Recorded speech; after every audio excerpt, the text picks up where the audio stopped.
Hey there folks, how's it going? It's been a little while since I did my reaction video to all your comments on the Fixing RWBY part 3. But now, you know, with my 1,000 subscribers, I have to start answering some questions. And I have all of them here with my little answers pre-written down because I actually decided to think ahead this time instead of thinking off the top of my head. Hopefully this goes smoothly. Mediocrity4 asks, what are your thoughts on the most recent Star Wars films? And I really like the more recent Star Wars films. I'm really enjoying them. Though I'd say The Force Awakens was probably the better of the two that are currently out. We have, of course, The Last Jedi coming up. It obviously dates this video, but we have The Last Jedi coming out in a couple of weeks at this point, really. And I'm really excited for that because I love the darker tone they seem to be going for and the fact that there might be some betrayal going on. I love that kind of stuff.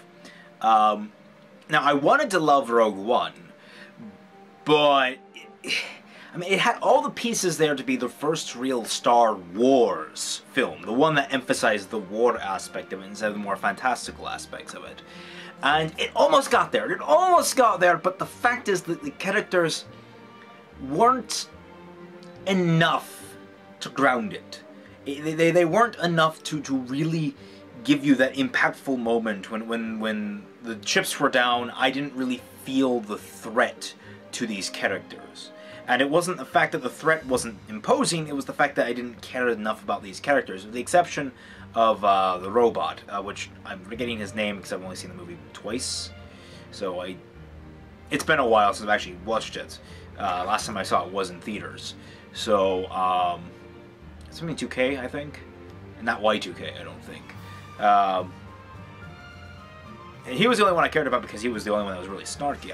I wanted to love Chirrut, for example. I remember his name because he's interesting. His entire character concept is interesting, but they really didn't do much with him, and that disappoints me. Also, the music kinda rings...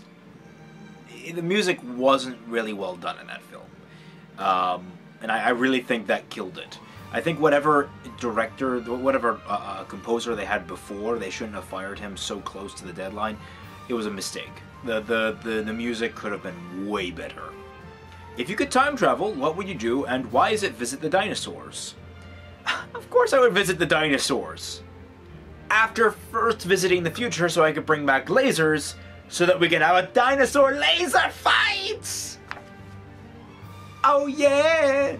Oh yeah! It was a dinosaur laser fight in space! In space! It's been a while since I've listened to that song. Moving on.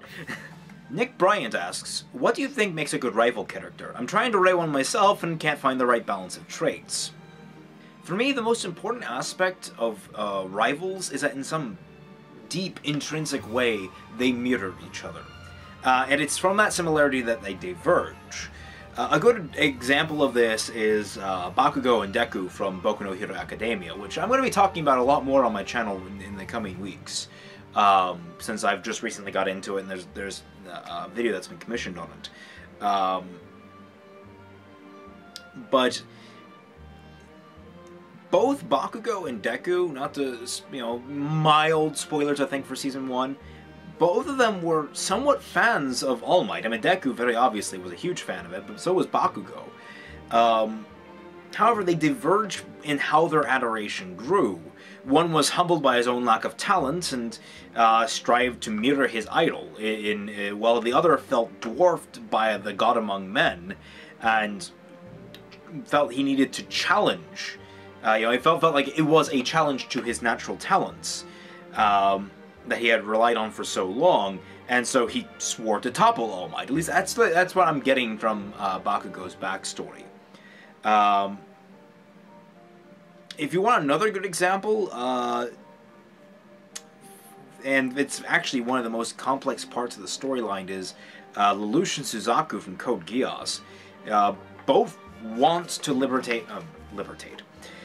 Both want to liberate Japan from Britannia, but their motives why and their methods how directly conflict. How, I won't say, because that's a show that is too damn heavy on spoilers. but it's a great place to start when you're looking for inspiration. So, my advice to you, start from some common principle between the two and find a way for the two of them to approach it from a different angle. Not just from a method, but also in motive. That's the important dichotomy there. You need method and motives being different, so they can most directly conflict each other. That's often the best measure that you can have for a rival. That's the best way to build them. Inquisitor Thomas asks, do you want to make a contract with me and become a magical girl? Too late, you Trexy bastard. I've already contracted with someone else. Go find someone else to dupe. The Blade Charge asks, and by the way, hi Blade Charge, you've been propping up more recently, and it's good to have you on board. You seem to be like a really active member of the community. He asks, are you proud of fixing RWBY, the series so far, even though probably not a lot of the hardcore RWBY fans like it, and do you hope not to fix as much in the future? It's about as gaining as warm a response as I thought it would. I was kind of surprised at how many people wound up hating my interpretation of Weiss, but I guess it's understandable. It didn't quite telegraph that I made her an antagonist, so that's my bad to be sure. As to not fixing much in the future, there's going to be a lot to fix. I mean, all of Volume 2 is going to need to be retrofitted. There's basically, I'm going to be taking out, like, alright, we have 3 major plot points that effectively happened in that volume. We have the Paladin fight, we have Tuxton's death, and we have the fight at the end. Those are the 3 main points we need to hit. That, and I think with the CCT being hacked during the dance. So those are, okay, 4 main points that you kind of need to hit. Other than that, really not much else happened. So I kind of have to scramble along lines and get some kind of a story going where I have fit in all these different unique characters that are meshing against one another. So I already have a lot of work ahead of me. Volume 3 is going to be a little bit easier. Volume 4 I actually have a pretty concrete idea what I'm doing with. Like, it was actually one of the big inspirations why I started again. Or, like, why I'm not started again, but why I really got into Volume 1 is because I had a lot of ideas for Volume 4, and I still want to get to Volume 4. Wenber, I completely, for some reason, the name didn't copy down onto my sheet. But Wenber says, congrats man, nice to see you growing. First question, is there a movie, book, game, etc. that makes you cry every time? And Kingdom Hearts 1, easy. The minute the end credits begin to play, the song begins to play, and you see Sora and Kairi ripped from each other's hands by the fate of the universe, by the universe itself, tearing itself together and reconstituting itself, just that moment is so bittersweet. I weep like a baby. Maybe not as much anymore, but I remember when I was a kid, I was heartbroken because, like, I just went through this entire game and poor Sora doesn't get his happy ending. Kairi doesn't get her happy ending. No one gets their happy ending at the end of Kingdom Hearts 1. Think about that. It's a happy-go-lucky game about friendship and exploration, but no one's really happy by the end of it. I mean, they're hopeful, but they're not happy. It's wonderful. It's a brilliant game, especially, I mean, I'm going to show it to my kids. Good memories. Good memories. If you had to bang 3 characters in RWBY, which one would it be? In this scenario, Penny is back in one piece, anatomically correct, and legal. Had to bang. I'm going to go on a limb and assume you mean like every character in this is legal, of legal age. Okay, we're putting that caveat on there, alright? So we're not into any obscure category. Alright, well, that's still quite a demand. RWBY easily, because she's my fave. Normally after that I'd say Blake, but in recent times I'm actually going to go Callie for the second one since, you know, not just a cat girl, but, like, she seems absolutely delightful in personality as well, unlike Blake, who seems completely inconsistent and abusive. And finally, it's a hard choice, but I gotta go Neo on this one. What are your future plans with your channel? Greetings from Germany, have a nice day. Deutschland! Ich habe in Deutschland für einen Monat gewonnen. Please tell me I said that right. I'm pretty rusty at it, actually. As for future plans of the channel, I hope to obviously keep making my critical content. I adore making my critical content. I find it a lot of fun. But I also want to break away from RWBY as a central subject eventually. Now, this is not an immediate area plan. I'm sticking with RWBY, and it's gonna stay on the channel permanently for the rest of my life, I bet. For as long as it goes, I'm gonna be telling it, just like Fatman is, I bet. But I want to make sure that I can stand on my own as a critic, have a more diverse field than just RWBY. And I even want to make my own creative works, original animated series. In fact, that kind of bleeds into one of your questions, which is Over the Seas still going? And this is an announcement that's been a long time coming, and it's something that I've debated when to do it, how to do it, best ways to do it, and I might as well do it now, because I'm getting sick of having it on my shoulders, that Over the Seas is officially cancelled.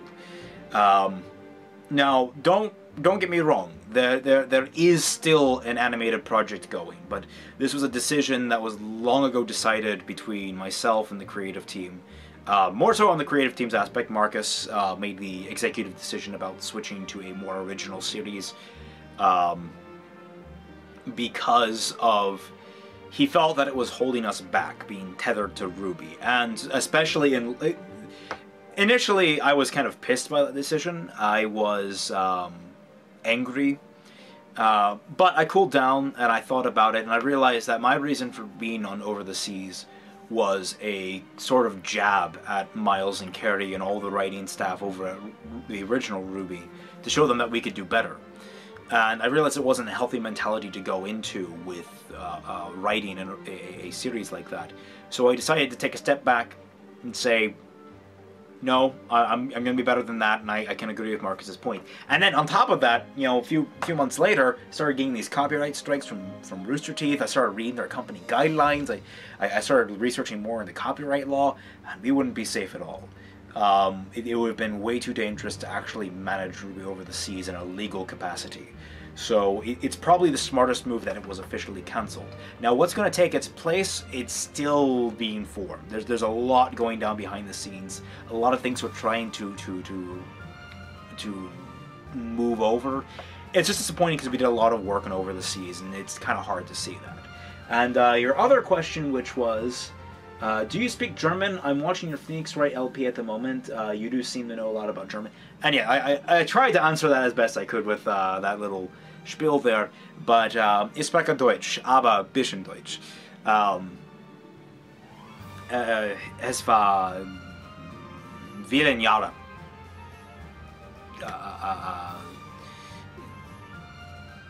I'm rusty. I am so rusty. I haven't practiced. I actually probably speak more Japanese now than I speak German.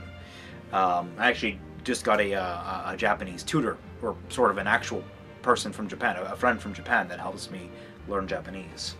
But thank you for the questions. I hope to see you more around the channel. I'm sorry if you're disappointed about Over the Seas, and I'm sorry to everyone else as well.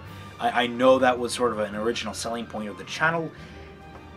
We're going to have something. I hope we're going to have something. I fully intend to go into an original animated series at some point, because if I'm not going to show Miles and Carey up with their own series, I'm going to do it with my own. I'm going to show the world what kind of quality I can produce as a writer, and what the people I can accrue, I can bring together, can produce as creative artists. So keep your eyes peeled on the channel. You're going to mostly see reviews and commentary and such like that coming out of here in the meantime. But you never know. One day we're going to have that final release, and I'm really excited for when we finally reach that point, but it's still a long road before that. And on JL1, I think that's your name, says, congrats mate. Oh, and a question. Is there a character that you could have omitted from RWBY besides John who you would choose to omit? And that's a hard one.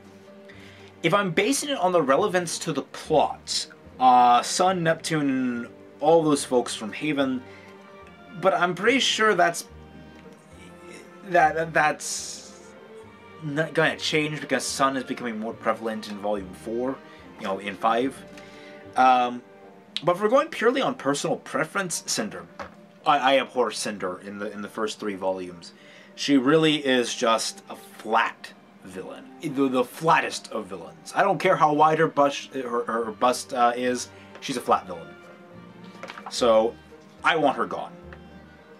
I do not like her in the slightest. She's gotten a little better in volumes 4 and 5. Just like everything else, it's gotten a little bit better in volume 4 and 5. Not enough to make me care. But if I had the executive decisions, like the absolute executive decisions, if I were completely writing RWBY from scratch, Cinder would be a completely different character. And Pszczkola, Pszczkola, Pszczkola, sorry I didn't pronounce that correctly, Anne. I hope I didn't butcher that too badly. Asks, how are you doing today? Well, I'm feeling pretty good. It's a little cloudy out. It could be a little bit brighter, but I'm doing all right. Thanks for asking. How are you? If I had a semblance, what would I want it to be? My semblance in real life was very kindly described by XCE Gold and was covered in one of the reaction videos, where if any more red-headed characters die, I immediately go on a terror raid that destroys Rooster Teeth and everyone involved in the creation of RWBY. But if I were to choose my semblance, that's a question. Well, one, I would love teleportation. I can realize that's kind of OP. That's the first ones I choose, jumping all over the place. But the one I probably most likely get stuck with, and that kind of matches my personality better, is the idea of limit break. The idea of when my aura is depleted past 0, when it's at 0, when it's completely inert, I kind of go into a hyper rage where it becomes I can become faster, stronger, and can withstand so much more damage. But it's at the cost of my physical well-being. So while the power is going, like, organs are shriveling up inside me and shit, and if I don't turn it off soon enough, I'll end up kicking it. That's why I think would be more likely, that kind of thing, because my entire... I actually have meditated on my own personal fighting style, and one of them is just keep on fighting. War of attrition mentality. So that, and if we're really pushing it, reality manipulation. I would love that to be my power. The ability to just, like, change and tweak things around me in a limited capacity. I would love to be able to do that. That way I could, like, open portals to places, and then I can get teleportation from that. Get creative with it. And 3, what program do you use for editing? I use Adobe Premiere for the video segments, and I use Audacity for the audio segments. Though I don't really clean my audio, you can ask Fatman about that. He will complain ad nauseum about what little work I actually do on my audio. Yugyuk, which nice to see you around Yugyuk. If you had one passion to try and reconstruct another series, not saying that you don't, which would it be? Well, I mean, I've meditated on this, and maybe Rogue One to try and fix some of the character flaws, but if we're talking, like, really fixing something broken, something that just doesn't work on a mechanical level, Ace Attorney. The anime of Ace Attorney is one of the most terrible things to happen to the franchise. And I'm being dead serious there, that it could have been done way better than any of the adaptations I've given it. I mean, I could probably say that I could try and fix the film too, but Gyakuten Saiban, the film, it at least holds up as its own independent work. It's a little wonky in places, but it holds up. Gyakuten Saiban, the anime, is just... That's a complete overhaul there. So maybe in the future I would do Ace Attorney. Maybe. Not saying I will, though. Master Poppers asks, if you were to create your own story in the world of Remnant, ignoring all established characters and lore of the Maidens and Relics, what would you do? You still have the Grimm, Dust, RS semblances, etc. Well, I know that if I ever make it into Rooster Teeth, I've got this really cool idea based on the idea of Who Watches the Watchmen, about a military unit that's designed specifically to take on hunters and huntresses who have gone rogue against the wills of the different kingdoms. It leads to a great amount of interpersonal conflict, a lot of political strife, and it has some amazing set-piece ideas jumping around in my head that I could use. but I won't be detailing it in any significant fashion here because I still want to put it into practice one day. And I want you guys to at least be surprised by some of the ideas. But that's the general gist of it, is that a team of people designed to hunt down hunters. S1 MTHI, which I guess is Smithy, or Simithy. Which RWBY character is waifu? Or sorry, no, that's the wrong question. Which RWBY waifu is best grill? Easy. Yang. I mean, I figured with the temperature she puts out that we could have a nice cookout done in about 10 minutes. Kosov Tardos, good to see you around, buddy. Have I ever considered making a RWBY rewrite fanfic or something along those lines? I entertained the idea, and I actually tried to implement it somewhat with Subversion, but the problem is that RWBY evolves and changes so rapidly with each volume that adding new things and contradicting old ones, it would have just... a heavily detailed story wouldn't work. I would have to go back and tweak things completely. I mean, I already know that fixing RWBY, I'm going to need to go back and fix things in fixing RWBY because things in actual canon are going to change, and there's going to be the need to incorporate that earlier in the different parts of the settings. You know, slipping in certain pieces of information early in, say, like fixing RWBY Part 1. In Season 1, hints about the Silver-Eyed Warriors. The more we learn about them, maybe I can slip in more hints about what exactly they do. That kind of thing. So, trying to write a complex, detailed story on it, I don't have the time or the patience. Malik Reeves, good seeing you around. A nice, consistent commenter. You've always added with some wonderful comments. First question, would you rather kill every single one of your ships, that includes future ships too, or make every piece of entertainment in your life the 4Kids One Piece series? Going outside is not an option. That, my friend, is a trick question. Because if I were to replace every single piece of medium known to man, or yes, every piece of entertainment known to man, with 4Kids One Piece series, then all my ships would already be gone, and would permanently be gone, since I have no ships within One Piece itself. So, no, I reject your hypothetical here. It doesn't work. It's a trick question, and I'm not falling for it. Question number 2. Do you support looting the lollies? Chris Hansen and Speed Dial. Don't worry, you're free to say whatever you want. That's not really my department, necessarily. I'll defer to you to Fatman on this one. Aye, mate, it's your pal, McNeil here, telling you it's alright to loot them lollies. I'm Chris Hansen, with Dayline Oh, NBC. blimey, it's Chris Hansen! You won't take me alive, you cunt! If there's anything else you want to tell us about why you're here and what you've been doing, we'd like to hear. My final question, what is a man? A miserable little pile of secrets. Annalise Asen asks, what other shows do you like? Opinions on Red vs. Blue, Camp, Laser Team, favorite anime? I mean, that first question is way too broad to answer. I'll defer to more specified questions in this entire video to fill out your gap of that, to give you an idea of my taste in media at large, and I'll reference back to my original top 10 video back at the start of my career here on YouTube. As to what you mentioned, RWBY should have ended at Season 5. I've never watched Camp or Laser Team. I'm more of an OG Strangerhood Panics kind of guy. And my favorite anime, hands down, is Steins Gate. So that's a recommendation for you to check out. FamtanFalling asks, don't you think it's fucked up that if you cut off a chicken's head, it can still run around before it dies, but if you cut it off its legs, it can't? That's a very specious comment there, Fatman. Don't just go, making those broad, sweeping generalizations.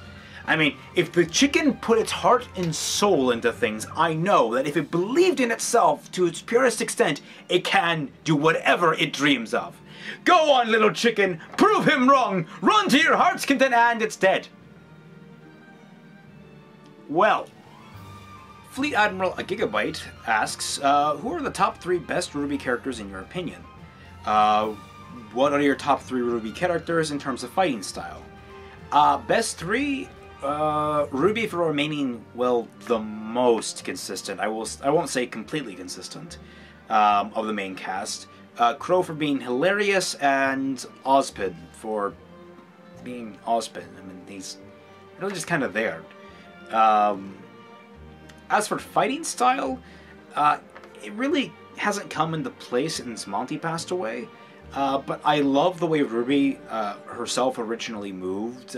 Weiss was always very graceful, and Penny had a great niche with her flying sword projectiles. I love that as a concept. I'm a big fan of Final Fantasy 15, so you should know, floating swords and shit, I'm there. I'm there. I'm so there. So, Noob Artist asks, how long does it usually take to produce videos like RWBY Volume 1? The rewrite, that is. Well, as to the time it takes to make, that's hard to pin down, as my mind is constantly swimming with all these different ideas. It's hard to gauge when things fall into place, but I'd hazard probably about a month of consolidated time, with an estimated 8-hour sleep schedule, and of course time for food, socializing to keep my sanity. Roughly 200 hours of work minimum. Of course, that's including writing, editing that writing, recording, finding footage and resources, editing the video itself, rendering it, running it by others for quality assurance, making sure YouTube doesn't tag it for copyright, editing it again if necessary, re-rendering it as needed. It's a lot of time making it an hour and 10-minute video. A lot of work goes into those types of things. And so I do implore you guys to stick with me, because I'm always working on something new. It just takes forever to get anything done. Especially now that I'm helping edit half the reaction videos. That's at least half a week eaten up, minimum. The second question is, he's curious about my actual thoughts on RWBY as a series, since it seems that I give it a lot of flack for being poorly written, but I seem to really indulge myself in it. And yeah, it is kind of a guilty pleasure. There's a lot of cool ideas and concepts in it that I adore. A lot of ideas that get buried under the poor writing. And fixing RWBY is all about dragging that writing to the surface. About putting them to use in better quality content. Giving people more ideas and consistent ideas about how RWBY should have been handled, about how certain ideas could have been handled. I won't say I'm a definitive authority on how things should be written, but I think I'm a good gauge for quality writing, for at least what can be good. Now, it's never going to be built to be the most poignant show, but I know it has the potential. RWBY has the potential to be a fantastic adventure serial, if only they let it be one. Moderately entertained, man. You are just everywhere in my videos, aren't you? But thank you for the congratulations on the teen subscribers, plus more.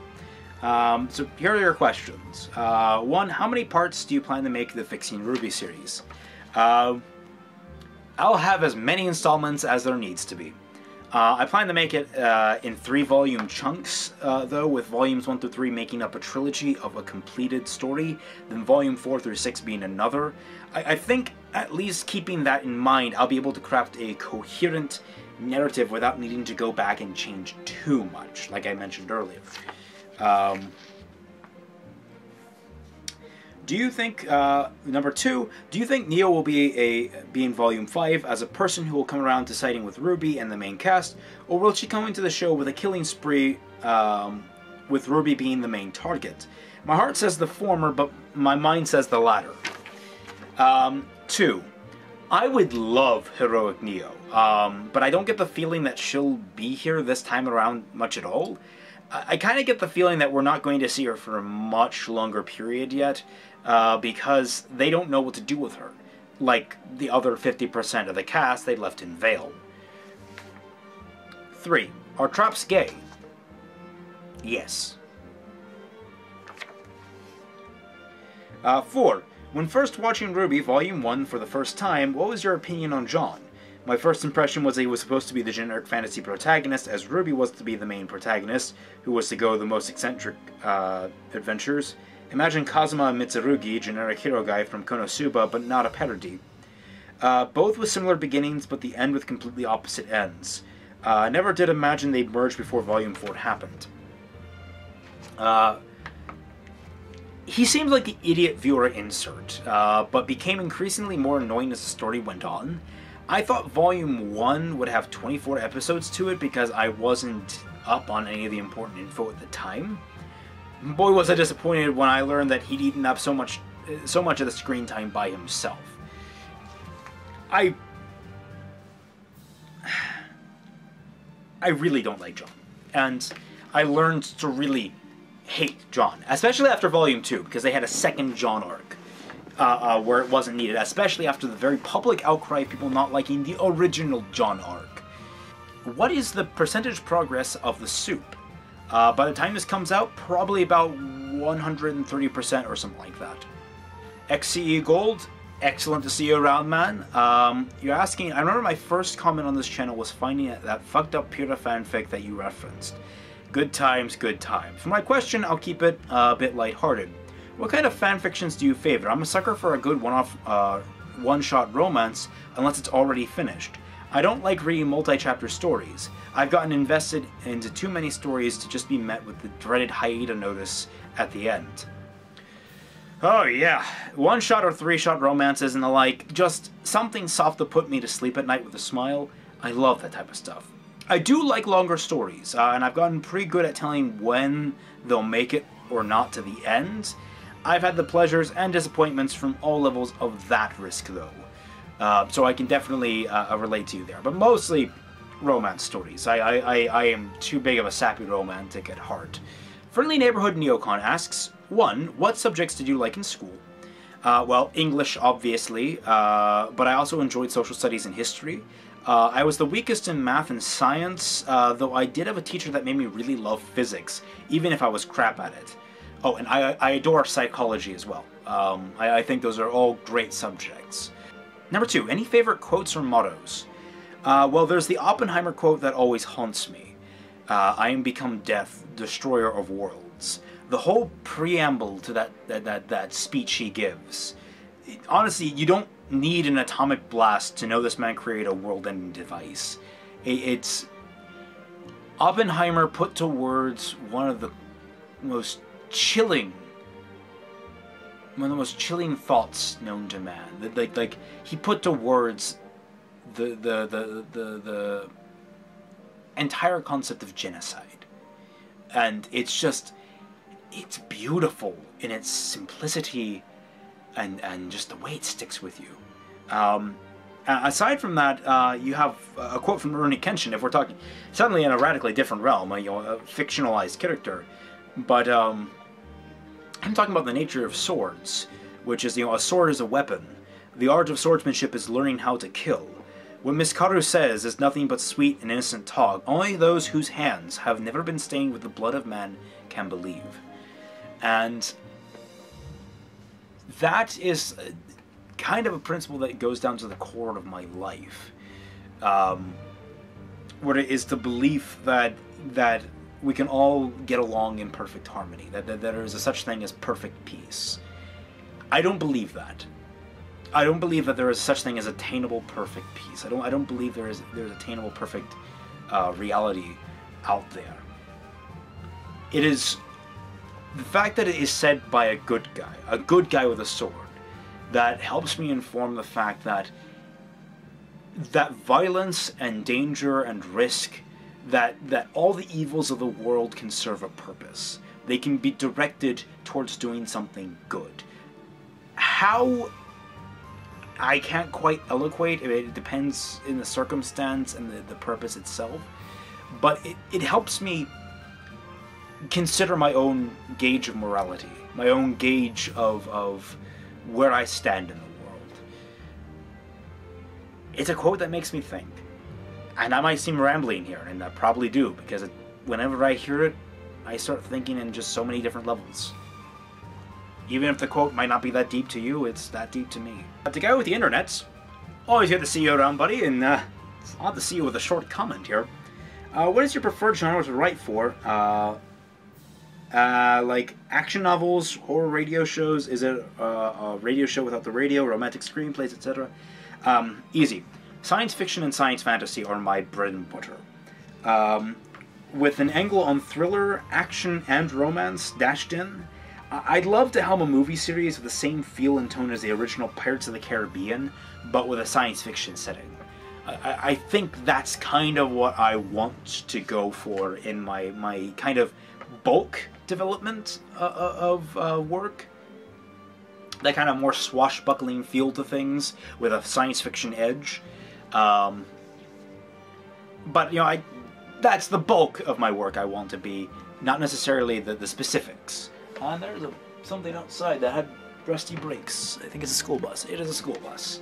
Dark Chocolate Gamer asks, don't you think it's funny as hell that the creator of JoJo's Bizarre Adventure, who is known for having a lot of continuity and plot holes in his stories, who have super tight schedule for producing a new chapter every week all year round, has done a better job in the continuity of stands, which is basically aura and semblance fused, except instead of all inconsistent barriers of physical form, than RWBY and Aura that have to make 12 episodes.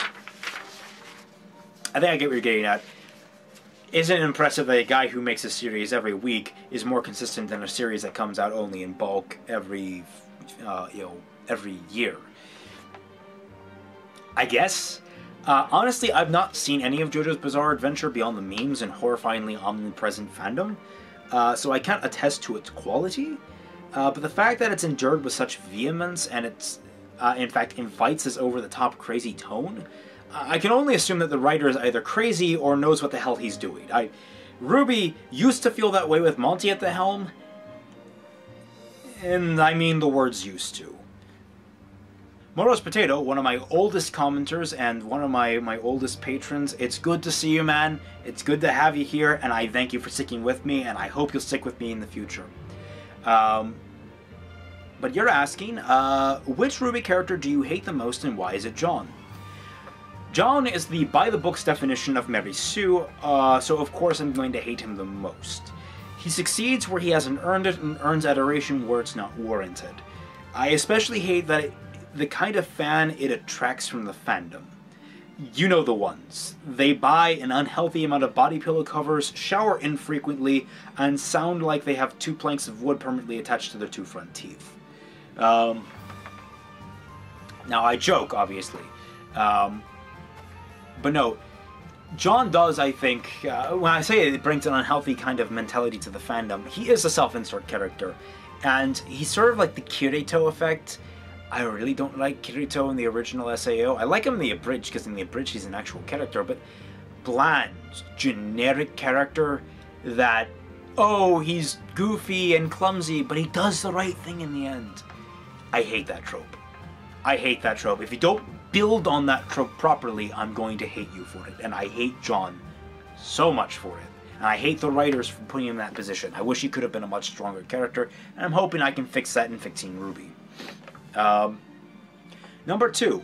How would you order the volumes from worst to best? I have to go 4-1-3-2. 4 is mostly harmless. 1 introduces a lot of the base ideas. 3 has at least an interesting conclusion. And 2 is just a hot mess. Number 3, are there any other series that you used to think were good or passable but came to a realization about, like you did with RWBY? The original Digimon. Tamers is still, of course, fantastic, but man, did the original Digimon not age well at all. Still, though, it's good for nostalgia, for a nostalgia watch, and there's a lot of creativity put into it. While it's certainly not smart or good, you can feel all the heart they put into it and it carries the show just fine. Again, that's something that I think RWBY is quickly losing. There doesn't feel to... I'm not getting the same sense of heart as I got with the original 2 volumes that Monty directed. Number 4, what is your favorite live-action TV show? Easy. Star Trek DS9. Deep Space Nine for those that are uninitiated. This is more than a recommendation, it's a demand. You need to watch Star Trek from the original series through the next generation, and complete with at the very least complete that with DS9, if not further. I've never watched Voyager. I've been trying to get into it recently, and it's been kind of slipping. But DS9 is one of the most fantastic shows ever put to screen. In spite 1 point of faltering in the final season, it might be one of the most perfect shows ever. It's that good. It manages to blend episodic and serial format in such a beautiful way. Check it out. It's well worth your time. Watch all of Star Trek. The first 3 series at the very minimum, if not more. If you know, the others are a little bit wonky, but you could get more out of them. And number 5, what's my favorite book? I have a number of different favorites for different reasons. Isaac Asimov's Nemesis is up there because it's the last book I got from my favorite teacher before he passed away. But then there's Eric Nyland's Halo: The Fall of Reach, which ignited my love for everything Halo and by proxy everything sci-fi. Then there's Harry Potter, of course, and the first 4 or 5 Artemis Fowl books to contend with. There's the Zombie Survival Guide and World War Z. There are too many great books to choose from, man. You can't just ask me to choose one. In fact, that's why I'm so disappointed. I'm not going to do top 10s anymore, it's probably just going to be kind of general suggestions. Because I can't give a top number anymore. Henry G. Asks, do you think future societies will ever have the means and or desire to be completely self-governed, or do humans inherently need assistance from sentient machines they created in order to elongate society's existence for as long as possible? If you're confused as to what I'm try framing the way a psychopath does, will the people of that world ever have any possibility of completely becoming independent to the order of the Sybil system they helped create? Basically, can we live independent of machines?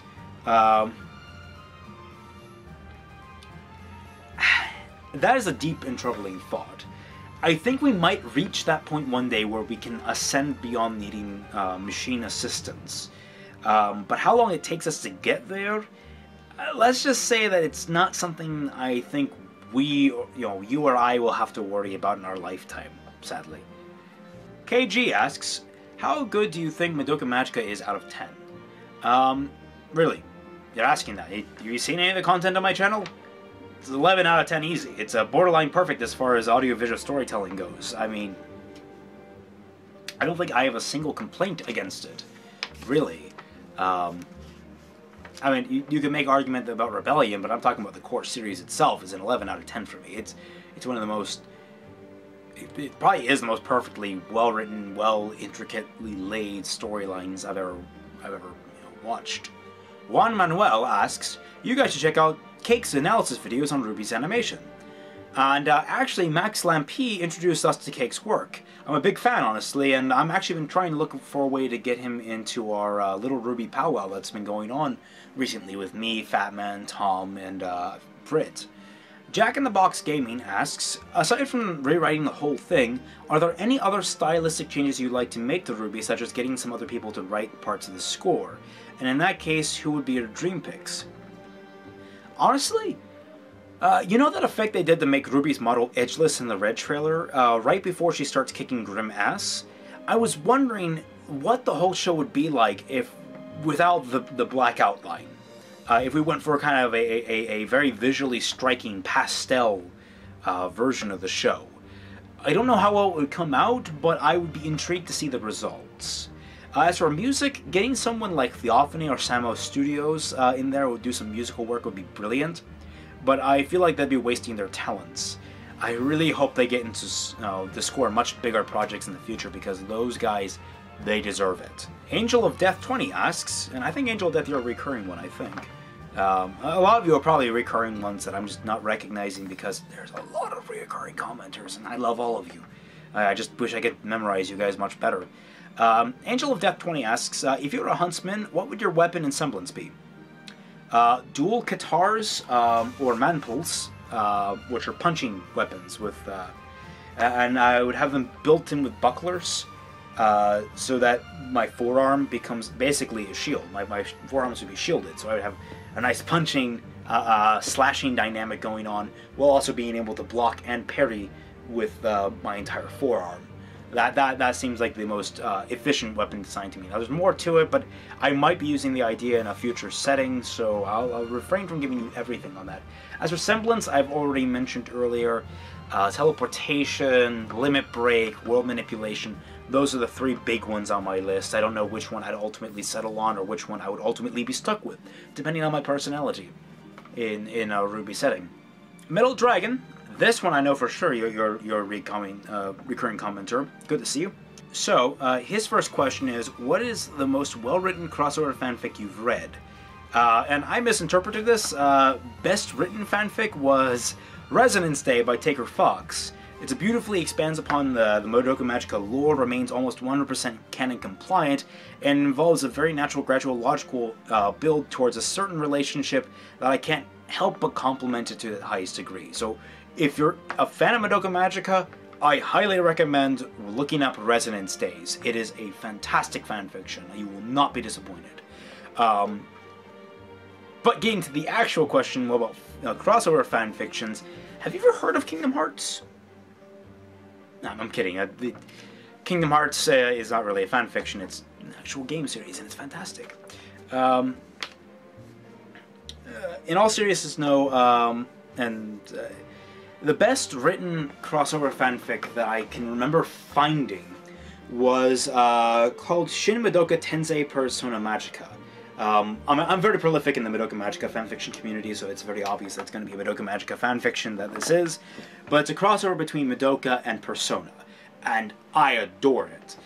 It's maybe not perfectly written. The fact of the matter is, Persona itself is apparently still canon in the setting, which feels it feels weird to me, but what they do with it works really well. They actually make me learn and care for a lot of the characters mentioned in the ancillary manga for Madoka Magica that I never bothered reading. So I mean, that's pretty cool. So I suggest it. You know, Shin Madoka Tensei Persona Magica, very solid crossover fanfiction. And your third question, or your second question, because I had 3 bullet points here. Have you ever watched any mecha anime before, and if so, what is your favorite? You should know from my top 10, I watched Code Geass. Of course I've watched mecha. Hell, my first publishable novel is probably going to be a mecha-based story at this rate. I mean, I grew up on Zoids and G Gundam. If I had to choose one, though, for the mecha in specific, I'd have to go Zoids. Don't get me wrong, I love Gundam Seed and Code Geass, which are fantastic mecha anime, but half the time politics is front and center, and the robots are very well devised afterthoughts in comparison. But in Zoids, if you go Zoids, the mecha are front and center in the conflict and have so many customizations that you not only want one, but feel like if you lived in that universe that you could own one. It made mass-produced mecha feel economically viable. It felt more like cars, with engines and parts being swapped in and out. I loved that feel, and I like capturing that in a lot of my work. It's the reason I want to get into, like, there's a MechWarrior franchise that I wanted to get into, but I never could.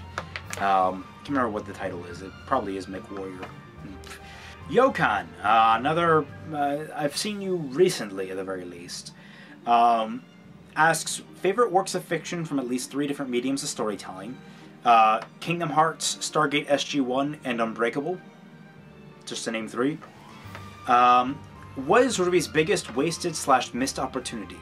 For them, it's the boring semblances from most of the characters, and how most of the characters don't even have or know their semblances. For me, it's Aura, actually. The premise is simple, a force that allows the character to partake in over-the-top action for a sustained period of time without sustaining huge amounts of trauma. Even in shows like Boku no Hero Academia, there's a failure to explain how some of the characters aren't exactly dead in situations they're forced into. So RWBY having a nice built-in safety net for that particular reason, and giving it a philosophical and metaphysical origin was brilliant! Was a brilliant point for exploring people as a exploring people and as just a general concept. It's just implemented horribly, like everything else, because it's too damn inconsistent to work as a plot device. I wish Aura was better. Tilsey asks the question: are traps gay? Again, yes. Not that there's anything wrong with that. No, of course not. I mean, it's fine if that's who you are. Absolutely. Perfect Harbinger, nice to see you around, Harbinger, has these questions, 2 completely serious ones, 1 not so serious, and just apologizing if I answered them in the past. 1, what is your personal favorite episode of RWBY and why? My personal favorite is Volume 3, Chapter 11, Heroes and Monsters. Do trailers count? Because the first 3 trailers were fantastic for RWBY. If not, the episode with the Paladin fight. And even then, I can barely remember it. Really, RWBY doesn't have a lot of favorites for me, aside from the concepts. Number 2, since the channel is mainly anime and video game based, we don't hear your opinions that often on movies, so what do you think of the Star Wars series, both objectively and subjectively? A lot of Star Wars questions coming up. I find that kind of weird between people. Star Wars I look as the quintessential science fantasy. And it contrasts very nicely with Star Trek, which is quintessential science fiction. Both have great elements of world building, but in Star Wars the focus is more on the characters and their journeys, while classic Star Trek, the focus is split on the facets of the world. Given I do have a preference for Star Trek because you can ultimately do more with the amount of depth in that world, and how immediately that depth is often presented, but I do adore Star Trek on it. Star Wars on its own. I would love to be Force sensitive. Who doesn't? Who doesn't want to use the Force? 3. How do you put up with FamtanFalling and British Ninja despite the fact that most rational humans' first reaction to listening to them is to put a pistol in their mouths and give their house a new paint job? Lol, you can handle that last question if you want, but I was just joking around. Kinda. Don't talk bad about Brit. His smooth British tremble can put even the most turbulent baby to sleep. But I can see what you mean by FamtanFalling. And did you see his Volume 5, Episode 1 abridged, sort of? He insulted me directly for trying to fix RWBY! What the hell? What kind of friendship is that? E Squared asks, any recommendations on fantasy novels? He says that he's on his way through Way of Kings and was looking for something else to read. Also, have you read Worm? If so, what do you think of it? If not, you really should. It's great.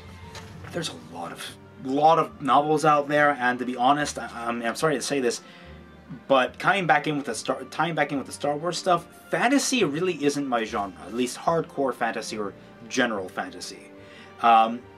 If you somehow avoided the Artemis Fowl series, I'd highly recommend that. I hear Mistborn is also a very good fantasy series. But that's all about I can give you. I mean, I could probably ask my friend for some recommendations. Comment down in the bottom if you want me to, and I can give you a list of his personal favorite books. He is much more fantasy-oriented than I am. I'm more of a science fiction guy. Strawberry Queen, I remember you from the Fixing RWBY video. Star Wars or Star Trek, and favorite movie of the preferred series. I already answered this, but I'm a Trekkie hands down, and a Niner at that. The Trekkies in the crowd know what I'm talking about, and most know that I just declared my side of a long-spanning fandom war. As for the favorite movie of the preferred series, that is a hard one. I mean, Wrath of Khan is obviously a top contender, but I also love First Contact, even though it's a mess of a film. Generations is also pretty good, but First Contact versus Khan. I would have to go with that. Probably Khan because it is like the most visceral and literate of all the Trek films. It's fantastic, and that's why Into Darkness needs to be crucified. I might get to fixing Into Darkness in some small way because I actually have a cool idea on that. Richie O, I hope I pronounced that right, asks, do you wish that Rooster Teeth was the way it once was in terms of the quality of their content? Like, ever since Ray leaving, the whole channel and the community doesn't feel like its former self anymore, and now it's more about being corporate than ever. I started to notice a shift back a while back, ever since the company got bought out by Fullscreen. They're too clean now. They've lost their edge that made them so appealing in the first place, and honestly, it kind of scares me. If I make a company who's to say that it won't become like that in the future? I don't want that. I want it to keep its soul. I wish Rooster Teeth had kept theirs. So, yes, I wish Rooster Teeth was still like it used to be, at least in the terms of the kind of creativity they felt towards their projects. And on top of that, I look to it as a warning of what I do in the future with creating Celtic Phoenix Productions, with building it up as its own independent production company. You know, it's a warning not to let it lose its soul, to let it lose its heart. So thank you for the comments. Incredible Gay asks, number 1, did you finish Fate Zero? What are your thoughts on it? I did. I loved it. I thought it was beautifully tragic and that it actually managed to redeem select sections of Fate Stay Night just a bit. So that was certainly impressive in it of itself. Number 2, do I plan on branching out on your channel on anything outside of RWBY? Number 2, I certainly plan on it. I want to have my own animated series. I've already mentioned this. I want to branch out. I want to go beyond RWBY. I want to go plus ultra. That was really lame. I'm going to get to the next question. 3, what do you think is the best thing that came out of RWBY? 3, well, for me, it was the concept of aura. I mean, like I said, it was the most poorly implemented, poorly used, but I also feel that the concept of aura can be reapplied in a lot of different shows and stories.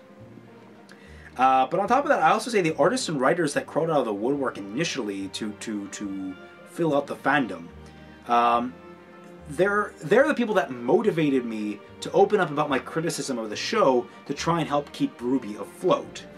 A lot of them have gone underground or changed dynamic recently, or not recently, but a while ago. But they are the ones that really do keep me going. Number 4, do you think RWBY has any chance of becoming a genuinely good show at this point? It's slim, and we're talking so slim that a slit in the fabric of reality is wider than it. But to paraphrase Ace Ventura, I'm saying there's a chance. Where are the bodies hidden? Wait, you're supposed to hide them.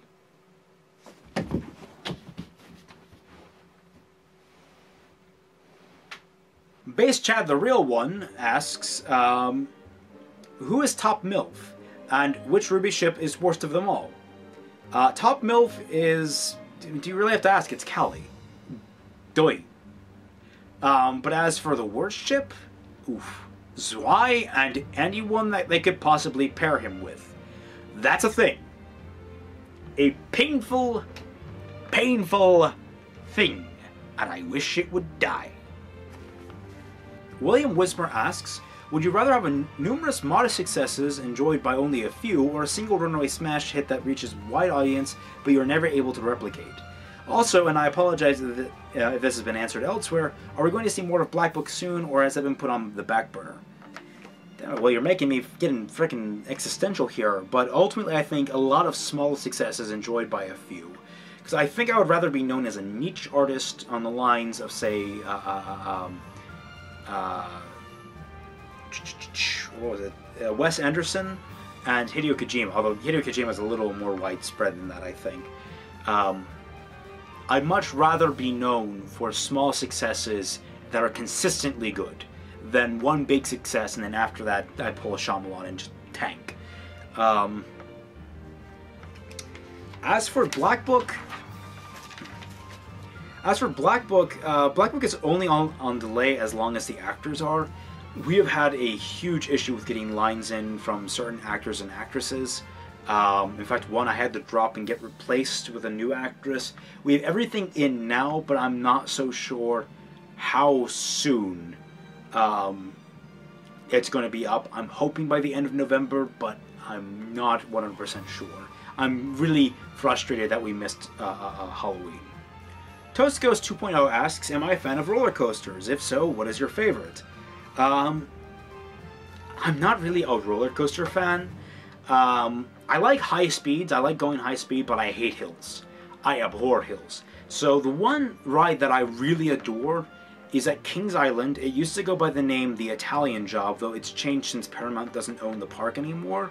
but it uses a magnetic slingshot to launch you forward at like 60 miles per hour instantaneously, and it launches you up instead of down. And I adore that. That's a fun ass ride. Tyler, I haven't gone there in ages. I do recommend it if you're in town. Anyone goes to Six Flags Kings Island, it's a fun time.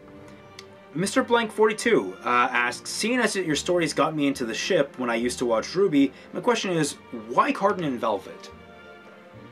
Well, if you must know, it's because I adore the redeemed bully trope. I adore the idea that a bad person can be brought to good. I adore the concept of someone intrinsically corrupted, having that corruption scrubbed away, and from that knowledge actually become more versatile and useful in the use of good. Oftentimes those people that live in the shadows can do more to good than the people that live in the light. So, for example, have you heard of a Silent Voice? It is one of the best manga I've ever read. It's absolutely beautiful. I highly recommend everyone go out and read it immediately. There's a short version of it and a long form version of it. But that's something that I picture happening between Cardin and Velvet. And how Cardin has to come to terms with how absolutely shit he is as a human being, and how that creates friction with his self-identification as a hero.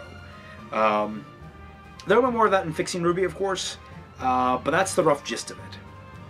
Tyrannian, Toppy, thank you for commenting, and such a wonderful comment at that. On a scale of 1 to 10, how much of a faggot are you? Probably between a 2 and a 4, depending on who you ask and what mood I'm in. But I'm squarely within or under the 4 side of the spectrum. Disappointed? The Floof Artist, Max, good to see you commenting on things here. Number 1, what is your favorite floof type? Woolly floof, furry floof, curly floof, or perhaps some other type of floof? Super soft furry floof. I like smooth, fine hairs that feel like silk when you run your fingers through them. Great for cuddling. Like one of our cats, who happens to be the least cuddly of all the cats, which is a shame. 2, if you could have any single special ability that isn't omniscient, omnipotence, omniscience, making wishes, what would it be? Easy. Full energy manipulation. Right down to the point of kinetic and potential energy. That way, with enough force and hard work, I could attain those godlike world-ending abilities, but it would be a strain, while also giving me something more versatile and useful and simplistic on a utilitarian level. This idea may need some refining, but that's the general gist of it. Number 3, who's your favorite Toho Project character? Momiji? I guess? Max, I don't know anything about Toho. Number 4, if you could give any series a season 2 or season 3, which one would it be and why? Congrats on 1,000 subs. Well, now Saga of Tanya the Evil, but there's also No Game No Life that desperately needs one. Little Witch Academia, Dragon Maid, Gargantua on the Vertius Planet, Madoka Friggin' Magica, Kimono Friends, Ioi Hana, Kindred Spirits on the Roof. There's too many of them. Too many of them, and now I'm feeling depressed. We need sequels, guys. Come on. Ducky's Beanie Boo's Beanie Babies Every Pets asks, how did you meet Fatman? Well, initially I found him when I was looking for people to corroborate my issues at the end of Volume 1. And had I not found his review of it, I think I would have gone on thinking that it was the only real issue with the show, not even looking at the deeper problems with it. Because he's a far better critic than I am. I'm more of a better writer, I think. After that, I was working on a pretty substantial project, and so I decided to get in touch with him and ask, hey, you mind taking a look at this stuff, and helping us? Maybe we have it all written out. It was actually RWBY Over the Seas. And he was our beta editor for all the original scripts. So after we got him on board with that, it was just a slow descent into madness that you see now. Warclimb asks, I guess this is just as likely to come up in fixing RWBY, but I just can't wait. What is your stance on the proliferation of extra bonus superpowers in RWBY? Sexist season mantles, the silver-eyed shoop-de-whoops, Osmond's 4 MacGuffins, Crow's ability to turn into a bird, apparently, semblance somehow, not a semblance. Are any of these worth salvaging? You can probably guess my opinion given the word choices, but I enjoy having my opinions changed. I actually have no problem with the extra powers being presented in this setting. In fact, one reason I love most superhero stories is the variety of origins and dynamics that play into how each character got their powers. Things that exist outside of the zeitgeist of the world are always great game changers. But RWBY ends up fumbling almost all of them, and one of them, it still hasn't been explained. I'm keeping the Relics and Maidens and even the Silver Eyes in my draft, but what the hell is Crow's bird thing? Like, really, what the hell is it? Is it magic? Is it aura? Is it something else? Is Crow a mutant or something?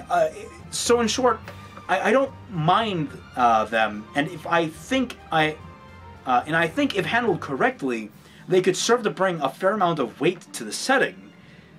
But what the fuck, Crow? Sayuri Sensei asks, if you had animators, would you totally turn your Fixing RWBY into its own anime, but with replacement character XPs? No, I don't think so. I have my own ideas I'd rather go forward with instead. In fact, I'm steadily gathering a crew for just such a project, but it will take a while before I'm comfortable announcing any sort of official development cycle. At which point I'll probably be making a public post looking for extra help in that regard. From Soy Sauce. From Soy Sauce. With Osmond revived, I'm afraid that RT might pull an MCU and make Death totally null, reviving Penny as 2.0, and Peter as some spooky aura ghost clinging to John's V4 medals. What about you? It's possible with Penny, but I think Peter is 100% dead. At this point, I think they've dropped all mention of Penny 2. I do fear Penny coming back might be a massive plot twist that comes completely out of nowhere without any build or hint to it. It just feels like they're not aiming for subtlety too often and go purely for shock value at this point. So I think your concern is warranted. Your concern is warranted, but I'm holding out that they might still be consistent with things. Rise asks, random question, thoughts on the X-Venture Explorers franchise? I've never heard of that in my life. Sorry. Wish I could give you a more in-depth answer. But, good old Flood asks, is a posteriori 2 words intrinsically linked or 1 word spelled with a space?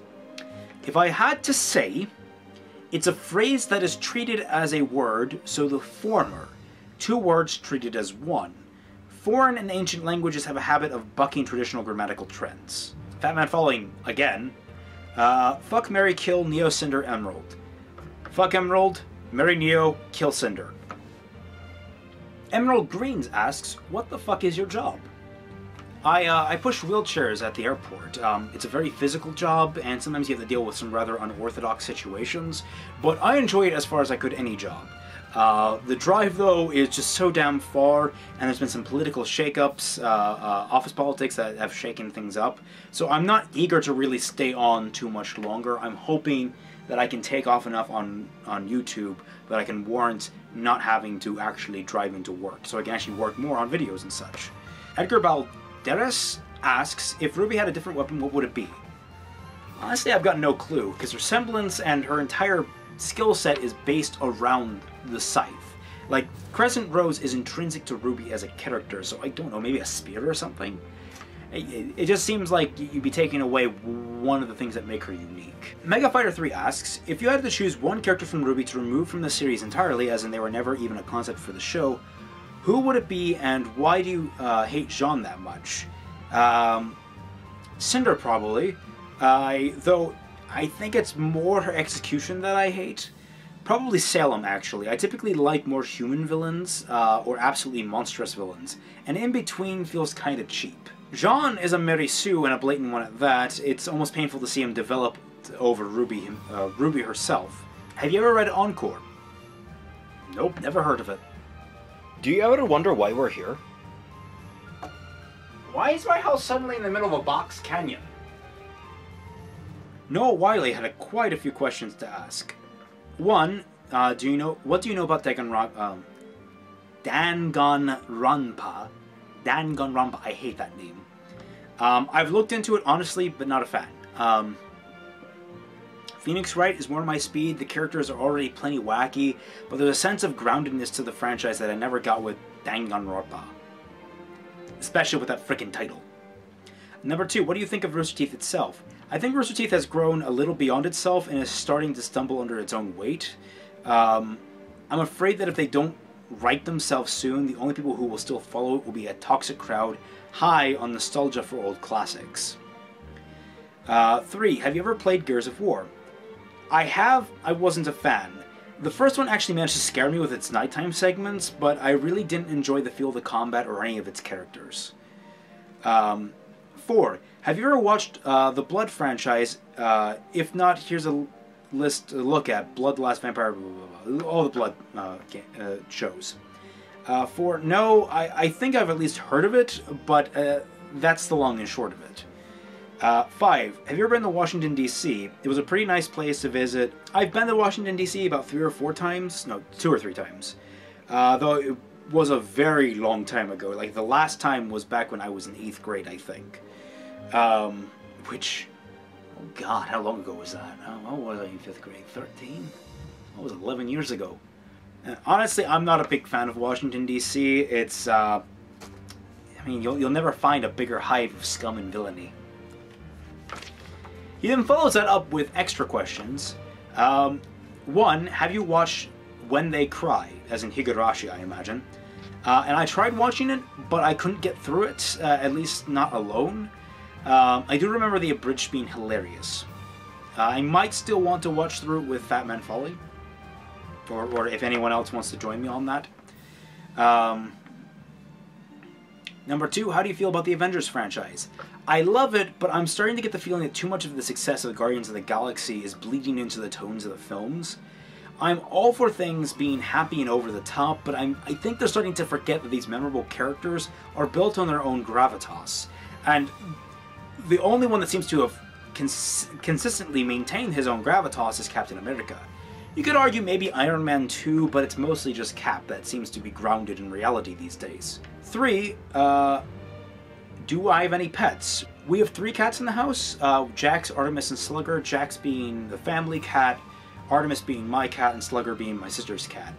And before you ask, no, the cat in that one video wasn't actually my sister's cat because Slugger had actually become much more docile than I had intended her to for that video, so she wouldn't actually attack me.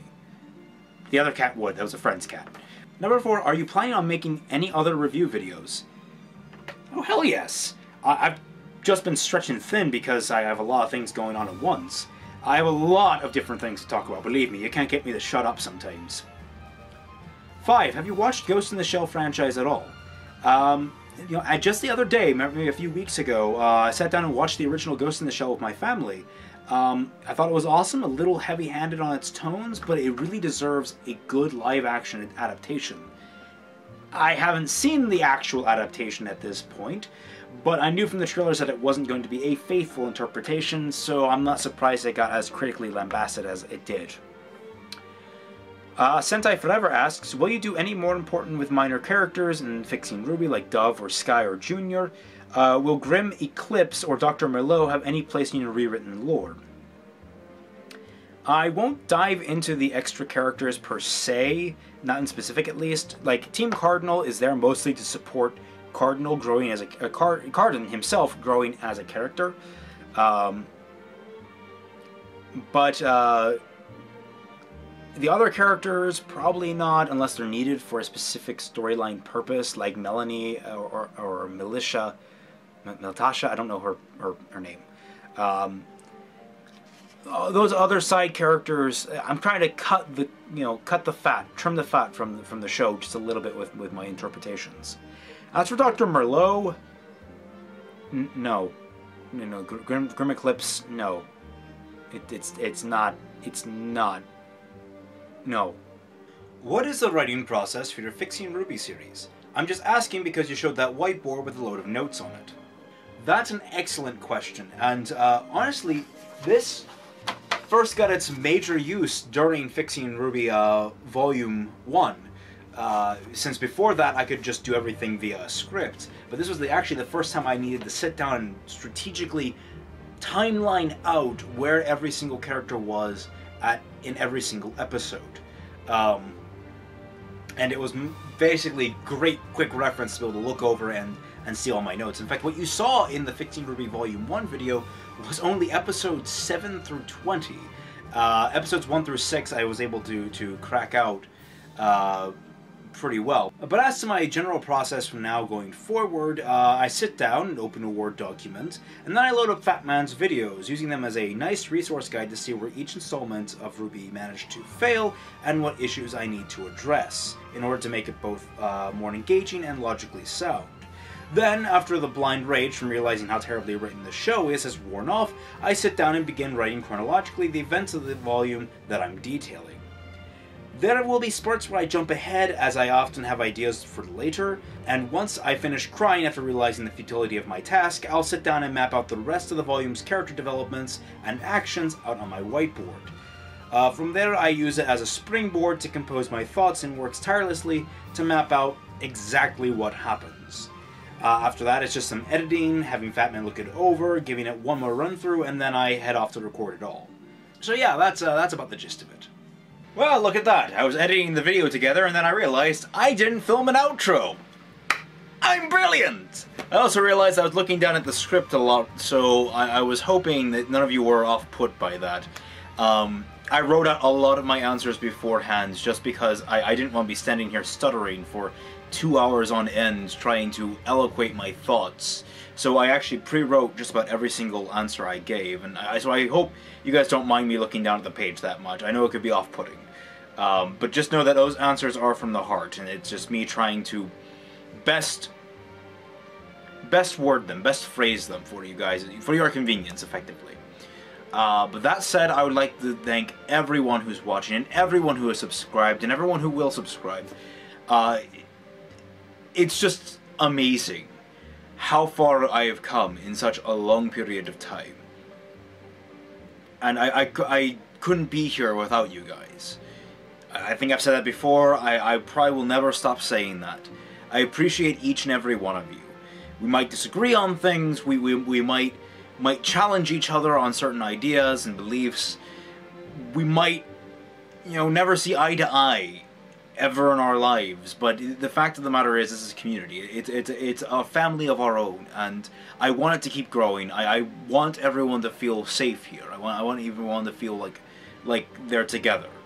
I gotta stop doing I noticed I did that a lot in the video. I wonder how people how annoyed people got by that. So what I want to say is thank you to everyone so much for following us, and I'm so excited to have you all together with me going into the future. Special shout out to FamtanFalling for his amazing cutaway back there. A special shout out to the dead body that totally doesn't exist. No one saw that. And a huge shout out to every single one of my patrons, which I believe I have 14 now, and you guys are all just absolutely fantastic. So I want to thank you all for watching. Please have a nice day, and as always, I will catch you on the flip side.